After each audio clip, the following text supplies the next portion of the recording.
Ce matin, mon trait doux Jésus voulait que je touche mon néant de mes propres mains.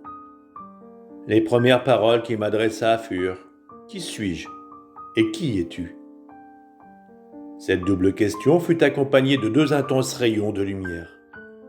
L'un me montrait la grandeur de Dieu et l'autre ma misère et mon néant. J'ai réalisé que je n'étais qu'une ombre, comme celle que forme le soleil en illuminant la terre. Ces ombres dépendent du soleil, et à mesure que le soleil se déplace, elles cessent d'exister, privées de sa splendeur. Il en va ainsi de mon ombre, c'est-à-dire de mon être. Cette ombre dépend de Dieu, qui en un instant peut la faire disparaître.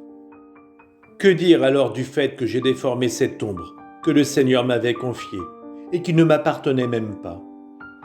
Cette pensée m'horrifiait, me paraissait nauséabonde, infecte et remplie de vers. Cependant, dans mon état horrible, je fus forcé de me tenir debout devant Dieu saint. Oh, comme j'aurais aimé pouvoir me cacher dans le plus profond des abîmes.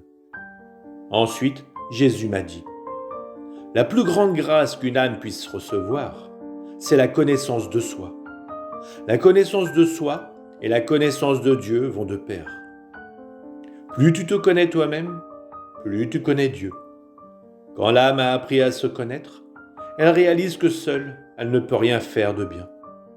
En conséquent, son ombre, c'est-à-dire son être, se transforme en Dieu et elle en vient à tout faire en Dieu.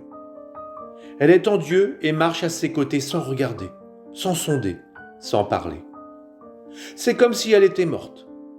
De fait, étant consciente de la profondeur de son néant, elle n'ose rien faire par elle-même, mais elle suit aveuglément la trajectoire de Dieu.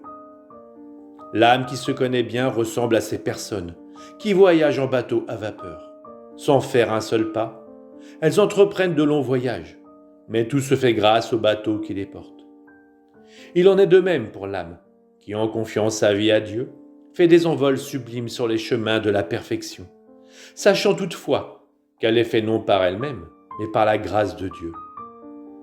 Oh, comme le Seigneur favorise cette âme, l'enrichit et la comble de ses plus grandes grâces, sachant qu'elle ne s'attribue rien à elle-même, mais lui rend grâce et lui attribue tout. Heureuse es-tu, ô âme qui te connais toi-même.